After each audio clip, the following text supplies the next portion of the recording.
Aapki ಅದಾಲತ್ನಲ್ಲಿ cricket star Virat Kohli ಅವರ ಮೇಲಿರುವ ಆರೋಪವೆಂದರೆ ಇವರು ಅವಶ್ಯಕತೆಗಿಂತ ಜಾಸ್ತಿ ಅಗ್ರೆಷನ್ ತೋರಿಸ್ತಾರೆ ಎಂಬುದು. ವಿರಾಟ್, ನೀವು ಬ್ಯಾಟ್ ತಗೊಂಡು ಮೈದಾನಕ್ಕೆ ಇಳಿದಾಗ ತುಂಬಾ ದೊಡ್ಡ ದೊಡ್ಡ ಬೌಲರ್ಗಳ ಎದೆ ಕೂಡ ನಡ್ಗೋದಿಕ್ಕೆ ಶುರುವಾಗುತ್ತೆ. ನನಗೆ ಚೆನ್ನಾಗಿ ನೆನಪಿದೆ, ಶ್ರೀಲಂಕಾದಲ್ಲಿ ನೀವು ಎಷ್ಟು ಬಾರಿಸಿದ್ರಿ ಅಂದ್ರೆ ಮಲಿಂಗನ್ಗೆ ಅವರು ಇವತ್ತಿಗೂ ಕೋಮಾದಲ್ಲೇ ಇದ್ದಾರೆ. ಇಲ್ಲ ಸರ್, ನಂದು ಫೀಲ್ಡಿಗೆ ಹೋದಾಗ ಪ್ರಯತ್ನ ಏನಿರುತ್ತೆ ಅಂದರೆ ಒಳ್ಳೆ ಪರ್ಫಾರ್ಮೆನ್ಸ್ ಕೊಡಬೇಕು ಅನ್ನೋದು ಮತ್ತು ಆ್ಯಟಿಟ್ಯೂಡ್ ಸರಿಯಾಗಿರೋದು ತುಂಬ ಮುಖ್ಯ ಆಗುತ್ತೆ. ಕ್ರಿಕೆಟ್ ಫೀಲ್ಡ್ನಲ್ಲಿ ನಿಮಗೆ ಸಕ್ಸೀಡ್ ಆಗಬೇಕು ಅಂತಂದರೆ ನಾನೇನು ನಂಬ್ತೀನಿ ಅಂತಂದರೆ ನಿಮ್ಮ ಆ್ಯಟಿಟ್ಯೂಡ್ ಕರೆಕ್ಟಾಗಿತ್ತು ಅಂದರೆ ನೀವು ಯಾವುದಾದ್ರೂ ಸಿಚುಯೇಷನ್ನ ಟ್ಯಾಕಲ್ ಮಾಡ್ಬೋದು. ಸೊ ಅದು ನನಗೆ ತುಂಬ ಮ್ಯಾಟ್ರ್ ಆಗುತ್ತೆ ಸರ್. ನಿಮ್ಮ ಆಟಿಟ್ಯೂಡ್ ಅಂತೂ ಅಗ್ರೆಸಿವ್ ಆಗೇ ಇದೆ, ಆದರೆ ಅದರಿಂದ ಬೇರೆಯವ್ರಿಗೆ ಸಾಕಷ್ಟು ನಷ್ಟ ಆಗ್ತಿದೆ. ನೋಡಿ, ಸಯೀದ್ ಅಜ್ಮಲ್, ನೀವು ಸಯೀದ್ ಅಜ್ಮಲ್ಗೆ ಏಷ್ಯನ್ ಕಪ್ ಅಲ್ಲಿ ಎಷ್ಟು ಬಾರಿಸಿದ್ರಿ ಅಂತಂದ್ರೆ ನಾನು ಕೇಳ್ಪಟ್ಟೆ ಅವ್ರಿಗೆ ರಾತ್ರಿ ಎಲ್ಲ ತುಂಬಾ ದುಸ್ವಪ್ನ ಬರೋದಕ್ಕೆ ಶುರುವಾಗಿತ್ತು.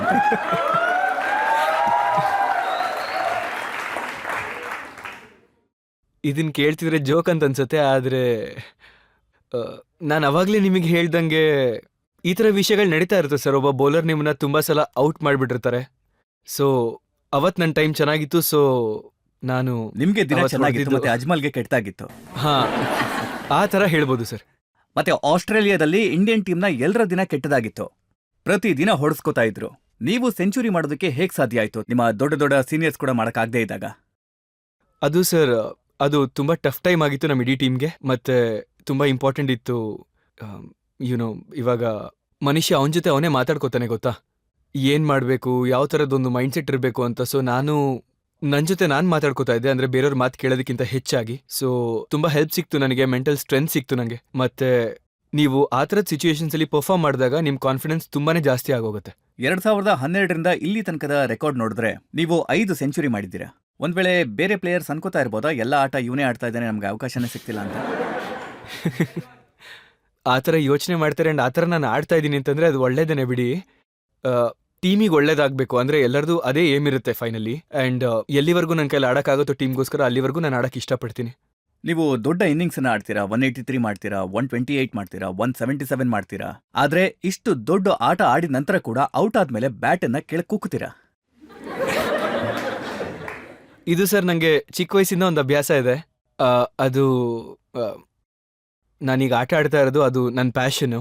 ನನಗೆ ಔಟ್ ಆಗೋದು ಒಂಚೂರು ಇಷ್ಟ ಆಗಲ್ಲ, ಮತ್ತು ಪರ್ಫಾರ್ಮ್ ಮಾಡದೇ ಇರೋದು ಇಷ್ಟ ಆಗಲ್ಲ.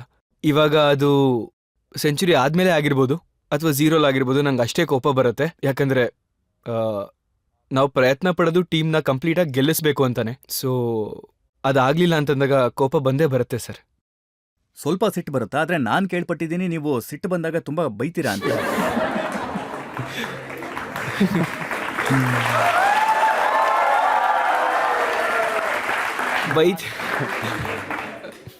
ಬೈಗ್ಲ ಸರ್, ಅದು 1-2 ಸಲ ಬಂದಿರ್ಬೋದು ಬಾಯಿ. ಅದು ಸರಿಯಲ್ಲ ಗೊತ್ತು, ಆದರೆ ಇವಾಗ ಪ್ರಯತ್ನ ಪಡ್ತಾ ಇದ್ದೀನಿ ಅದನ್ನ ಮಾಡದೇ ಇರೋದಕ್ಕೆ, ಸುಮ್ಮನೆ ಇರೋದಕ್ಕೆ. ಸೊ ಅಗ್ರೆಷನಲ್ಲ, ಆದರೆ ಬಿಹೇವಿಯರಲ್ಲಿ ಸ್ವಲ್ಪ ಓವರ್ ದ ಟಾಪ್ ಆಗ್ಬಿಡುತ್ತೆ. ಅದನ್ನ ಸ್ವಲ್ಪ ಯಾರಿಗೆ ಬೈತೀರಾ ನೀವು? ಗೊತ್ತಿಲ್ಲ ಸರ್, ಬಂದ್ಬಿಡತ್ತೆ. ಇವ್ರಿಗೆ ಅವ್ರಿಗೆ ಅಂತೆಲ್ಲ ಸುಮ್ಮನೆ ಬರತ್ತೆ ಅಷ್ಟೇನೆ ಬಾಯಿಂದ. ಇದು ಸಣ್ಣ ವಯಸ್ಸಿನ ಅಭ್ಯಾಸನ ಅಥವಾ ಇತ್ತೀಚೆಗೆ ಇದು ಶುರುವಾಗಿಲ್ಲ? ಇಲ್ಲ ಸರ್,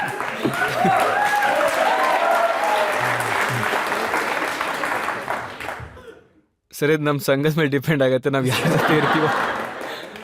ಚಿಕ್ಕ ವಯಸ್ಸಿಂದ ಅಲ್ಲ, ಆದರೆ ಸ್ವಲ್ಪ ಟೈಮ್ ಆಯಿತು ಸರ್.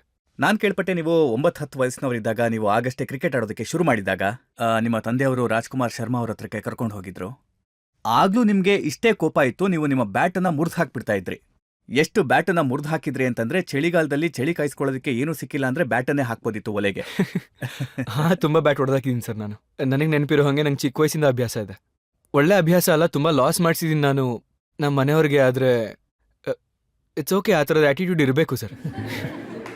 ನೀವು ಬ್ಯಾಟನ್ನು ಮುರಿದು ಹಾಕ್ಬೇಕಾದ್ರೆ ಖರ್ಚು ಕೂಡ ಜಾಸ್ತಿ ಆಗ್ತಾ ಇತ್ತು. ಹಣ ಎಲ್ಲಿಂದ ತರ್ತಾ ಇದ್ರಿ? ಹಾಂ, ಖರ್ಚು ಆಗ್ತಾ ಇತ್ತು ಜಾಸ್ತಿನೇ, ಆದರೆ ಪ್ರಾಬ್ಲಮ್ ಆಗ್ತಾ ಇತ್ತು ಮತ್ತೆ ಬ್ಯಾಟ್ ತಗೋಬೇಕಾರೆ. ಆದರೆ ಆಗ ನನಗೆ ನನ್ನ ಕೋಚ್ ರಾಜ್ಕುಮಾರ್ ಶರ್ಮಾ ಅವರು ಕಾಂಟ್ರಾಕ್ಟ್ ಕೊಡಿಸಿದ್ರು. BDM ಅಂತ ಕಂಪ್ನಿ ಇದೆಯಲ್ಲ ಮೀರಟಲ್ಲಿ, ಅವ್ರ ಜೊತೆ. ಸೊ ಅವಾಗಿಂದ ಅವ್ರು ನನಗೆ ಕಿಟ್ ಕೊಡೋಕೆ ಶುರು ಮಾಡಿದ್ರು, ನಂಗೆ 14 ವರ್ಷ ಇರುವಾಗಿಂದ. ಸೊ ಅವ್ರು ನಂಗೆ ತುಂಬ ಹೆಲ್ಪ್ ಮಾಡಿದ್ದಾರೆ ಇನಿಷಿಯಲಿ. ಅವ್ರು ನಿಮಗೆ ಬ್ಯಾಟ್ ಕೊಡ್ತಾ ಇದ್ರು, ಮತ್ತೆ ನೀವು ಅದನ್ನು ಮುರಿದು ಹಾಕ್ತಾ ಇದ್ರಿ? ಇಲ್ಲ, ಅದಾದಮೇಲೆ ಅವ್ರು ಹೇಳಿದ್ರು ವರ್ಷಕ್ಕೆ 2 ಬ್ಯಾಟ್ ಸಿಗೋದು ನಿಮಗೆ ಅಂತ. ಅವಾಗ ನಾನು ಸ್ವಲ್ಪ ಕೇರ್ಫುಲ್ ಆಗಿರೋಕ್ಕೆ ಶುರು ಮಾಡಿದೆ ಅವಾಗ. ಹೊಡೆದು ಹಾಕೋದು ನಿಲ್ಲಿಸ್ಬಿಟ್ಟೆ ಅವಾಗ.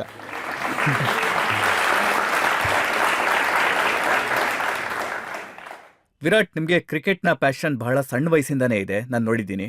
ಮತ್ತೆ ಒಂದು ಇನ್ಸಿಡೆಂಟ್, ನಿಮಗೆ 17 ವರ್ಷ ಇದ್ದಾಗ ಡಿಸೆಂಬರ್ 19ರ ಮಾತು ಇದು. ಅವತ್ತು ನಿಮ್ಮ ತಂದೆ ಡೆತ್ ಆಗಿತ್ತು. ನೀವು ಅರ್ಧ ಇನ್ನಿಂಗ್ಸ್ ಆಡಿದ್ರಿ ಮತ್ತೆ ಇನ್ನಿಂಗ್ಸನ್ನ ಪೂರ್ತಿ ಮಾಡಿದ್ರಿ. ಅದು ಎಂಥ ಒಂದು ಇನ್ಸಿಡೆಂಟ್ ಅಂದರೆ, ಈಗ ನನ್ನ ಲೈಫಲ್ಲಿ ತುಂಬ ಇಂಪಾರ್ಟೆನ್ಸ್ ಇದೆ ಅದಕ್ಕೆ. ಯಾಕಂದರೆ ನನಗೆ ತುಂಬ ಕಲಿಯಕ್ಕೆ ಸಿಕ್ತು ಆ ಇನ್ಸಿಡೆಂಟಿಂದ. ಮತ್ತು ಪ್ರಾಬಬ್ಲಿ ಇಲ್ಲಿವರೆಗೂ ನನ್ನ ಲೈಫಲ್ಲಿ ಎಲ್ಲದಕ್ಕಿಂತ ತುಂಬ ಟಫ್ ಟೈಮ್ ಅದು. ಆದರೆ ಗೊತ್ತಿಲ್ಲ ನನಗೆ ಎಲ್ಲಿಂದ ಫೀಲಿಂಗ್ ಬಂತು ನಾನು ಹೋಗಿ ಆಡಬೇಕು ಅಂತ. ನಾನು ನನ್ನ ಮನೆಯವ್ರನ್ನ ಏನಾಯ್ತು ಕೇಳಿದೆ. ಅವತ್ತು? ನಮ್ಮ ವೀಕ್ಷಕರಿಗೆ ಇನ್ಸ್ಪೈರ್ ಮಾಡುವಂತ ವಿಚಾರ ಅದು. ಏನಾಯ್ತು ಅಂತ ಸ್ವಲ್ಪ ಹೇಳಿ, ಅದನ್ನ ಪೂರ್ತಿಯಾಗಿ ಹೇಳೋದಕ್ಕೆ ಸಾಧ್ಯ ಆಗುತ್ತಾ? ಅಲ್ಲ, ಇವಾಗ ಯಾವ್ದಾರ ಒಂದು ವಿಷಯ ನೀವು ಪ್ಯಾಷನ್ನಿಂದ ಮಾಡ್ತೀರಾ ಅಂದರೆ, ನನ್ನ ಪ್ರಕಾರ ಯಾವುದೇ ಒಂದು ವಿಷಯ ಅದನ್ನು ತಡೆಯೋದ್ರಲ್ಲಿ ಯಾವುದೇ ಒಂದು ವಿಷಯ ಸಕ್ಸೀಡ್ ಆಗಲ್ಲ. ನೀವು ಅದನ್ನು ಮಾಡೋದನ್ನ ಯಾರಿಗೂ ತಡೆಯೋಕ್ಕಾಗಲ್ಲ. ಸೊ ಏನಿತ್ತು ಅಂತಂದರೆ, ಕ್ರಿಕೆಟೇ ನನಗೆ ಎಲ್ಲದುವೆ. ಸೊ ನಾ ಇದನ್ನು ಚಿಕ್ಕ ವಯಸ್ಸಿಂದನೇ ಅರ್ಥ ಮಾಡ್ಕೊಂಡಿದ್ದೀನಿ. ನಾನು ಒಂದು ಸ್ಪೋರ್ಟ್ಗೆ ಡೆಡಿಕೇಟೆಡ್ ಆಗಿದೆ. ಸೊ ಇನ್ಸಿಡೆಂಟ್ ಆಯಿತು, ನನಗೆ ತುಂಬ ಶಾಕಿಂಗ್ ಆಗಿತ್ತು, ಎಲ್ಲರಿಗೂ ಶಾಕಿಂಗ್ ಆಗಿತ್ತು. ಆದರೆ ನಾನು ನಮ್ಮ ಮನೆಯವ್ರ ಹತ್ರ ಮಾತಾಡಿದೆ, ನಾನು ಹೋಗಿ ಆಟ ಆಡ್ಬೋದಾ ಅಂತ ಕೇಳಿದೆ ಅವ್ರನ್ನ. ಅದಕ್ಕೆ ಅವ್ರು ಹೇಳಿದ್ರು, ಹಾಂ ನೀನು ಹೋಗಿ ಆಟ ಆಡು ಅಂತ ಹೇಳಿದ್ರು. ಅವರು ನಿನ್ನ ಡಿಸಿಷನ್. ನಮ್ಮ ವೀಕ್ಷಕರಿಗೆ ಬ್ಯಾಕ್ಗ್ರೌಂಡ್ ಅನ್ನ ಹೇಳೋದಕ್ಕೆ ಇಷ್ಟಪಡ್ತೀನಿ. ವಿರಾಟ್ ಕೊಹ್ಲಿ ಅವರು 17 ವರ್ಷದವರು. ರಾತ್ರಿ 2 ಗಂಟೆ ಹೊತ್ತಿಗೆ ಇವರ ತಂದೆಯವರ ಡೆತ್ ಆಗುತ್ತೆ. 54, 54 ವರ್ಷ ವಯಸ್ಸಾಗಿರುತ್ತೆ. ಸಾಕಷ್ಟು ವಯಸ್ಸೇನೂ ಆಗಿರೋದಿಲ್ಲ. ಅವತ್ತು ಇವರು ದಿಲ್ಲಿ ಪರವಾಗಿ ರಣಜಿನಲ್ಲಿ ಆಟ ಆಡ್ತಿರ್ತಾರೆ. 40 ರನ್ನ ಹೊಡೆದಿರ್ತಾರೆ. ಬೆಳಿಗ್ಗೆ ಇವರಿಗೆ ವಿಚಾರ ಗೊತ್ತಾದ ಮೇಲೂ ಕೂಡ ಇವ್ರು ಹೋಗಿ ತಮ್ಮ ಇನ್ನಿಂಗ್ಸ್ ಅನ್ನ ಇವರು ಕಂಟಿನ್ಯೂ ಮಾಡ್ತಾರೆ. ಹಾಂ ಸರ್, ನಾನು ಅವತ್ತು ಹೋದೆ. ನಾನು ಒಬ್ಬನೇ ಹೋದೆ ಗ್ರೌಂಡ್ಗೆ. ನಾನೇ ಗಾಡಿನೂ ಓಡಿಸ್ಕೊಂಡು ಹೋಗಿದ್ದೆ. ಇಶಾಂತ್ ಶರ್ಮಾ ನನ್ನ ಟೀಮೇಟ್ ಇದ್ನಲ್ಲ ಅವಾಗ, ನಾನು ಅವ್ರನ್ನ ಪಿಕ್ ಮಾಡ್ಕೊಂಡು ಹೋಗ್ತಾ ಇದ್ದೆ ದಾರಿನಲ್ಲಿ.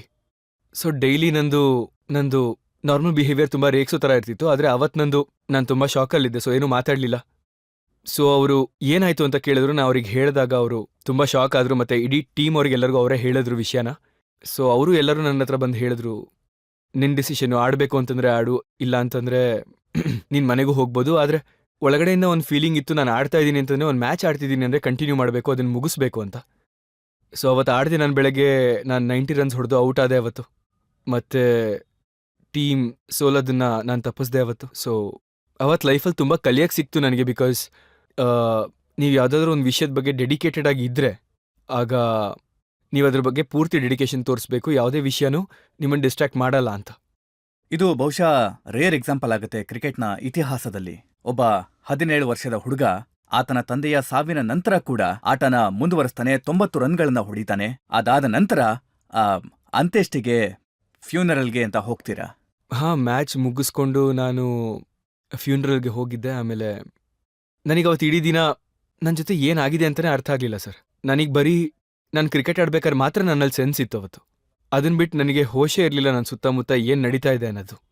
ನಾನು ನಿಮಗೆ ಹೇಳ್ದಂಗೆ ತುಂಬ ಟಫ್ ಟೈಮ್ ಆಗಿತ್ತದು ನನಗೆ. ಮತ್ತು ಆ ಸಿಚುವೇಶನಿಂದ ನನಗೆ ಇವತ್ತಿಗೂ ಕೂಡ ಕಾನ್ಫಿಡೆನ್ಸ್ ಸಿಗುತ್ತೆ. ಅಂದರೆ ನಾನು ಯಾವುದಾದ್ರು ಸಿಚುವೇಷನಲ್ಲಿ ಸಿಕ್ಕಾಕ್ಕೊಂಡ್ರೆ ನಾನು ಆ ಟೈಮ್ನೇ ನೆನೆಸ್ಕೋತೀನಿ. ಅಂದರೆ ಆ ಟಫೆಸ್ಟ್ ಸಿಚುವೇಷನ್ನ ನಾನು ಯಾವ ಥರ ಹ್ಯಾಂಡಲ್ ಮಾಡಿದೆ ಅದನ್ನ ನೆನೆಸ್ಕೊಂಡಾಗ ನನಗೆ ತುಂಬ ಸ್ಟ್ರೆಂತ್ ಸಿಗುತ್ತೆ ಸರ್.